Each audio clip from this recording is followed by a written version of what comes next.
sovereign, socially, secular, democratic republic, and to all its citizens. Let's speak social and polite. Liberty of thought and expression, belief, faith, worship. Equality of status and of opportunity, and to promote among them all. Fraternity showing the dignity of the individual and the unity of the nation. Thank you. First Amendment Act 1951, the state was empowered to make special provisions for the advancement of social and backward classes. Second Amendment Act 1950, the sphere of representation in the Lok Sabha was readjusted, stating that one member can represent even more than 7.5 lakh people. The 16th Amendment Act 2002, elementary education was made a fundamental and right, free and compulsory education for children between 6 and 14 years. 31st Amendment Act 1972, Lok Sabha seats were increased from 525 to 505. 61st Constitution Amendment Act 1989, voting age for 26. The voting age was decreased from 21 to 18 and for both Lok Sabha Legislative Assembly election.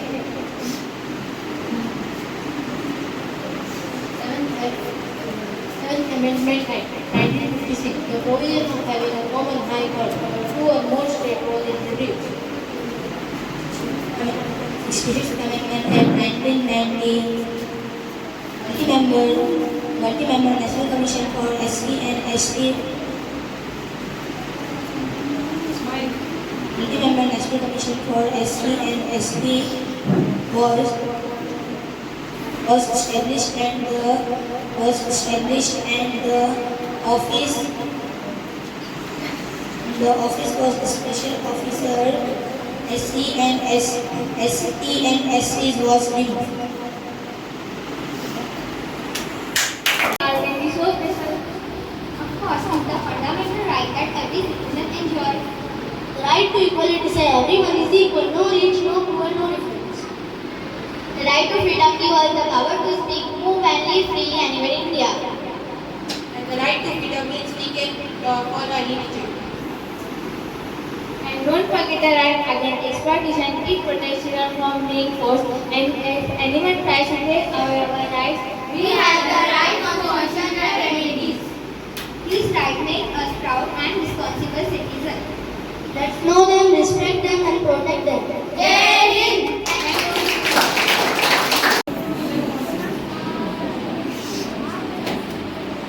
You know what am I doing?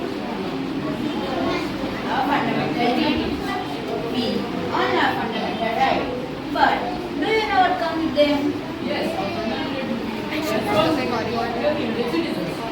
We must protect our country and serve it whenever needed. We should value the freedom of the environment and culture.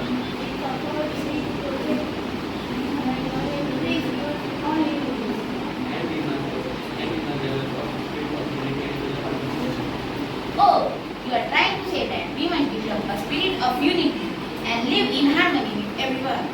Education gives us rights, but it's also a duty to strive for excellence in whatever we do. Rights and duties go hand in hand to make India strong and grand. Let's be proud, responsible, and beautiful citizens of India. Jai Hind! Thank you. Passing of a bill in Lok Sabha and Rajya Sabha.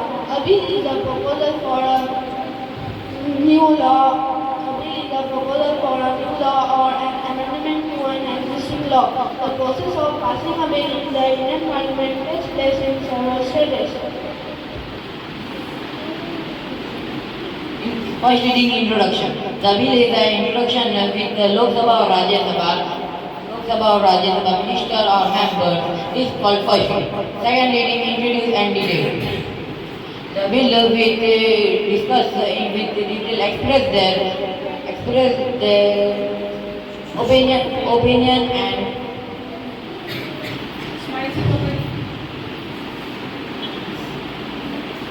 Opinion and suggestion change to and pass the examination or community.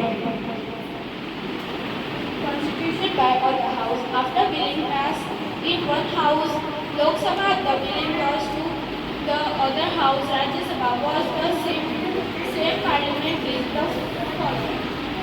Approval and President assent. Once both House passes the bill, the President approves and assent it, and it becomes a law. Thank you.